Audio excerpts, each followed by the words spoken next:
تخصیص منابع آبی سهم حقابه تالاب‌ها دیده شده،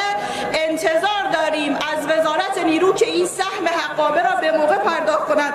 و جلوی گرد و غباری شدن و قانونی شدن ایران اسلامی را به جهت خشک‌شدگی تالاب‌ها و ایجاد منابع گرد و غبار بگیرد.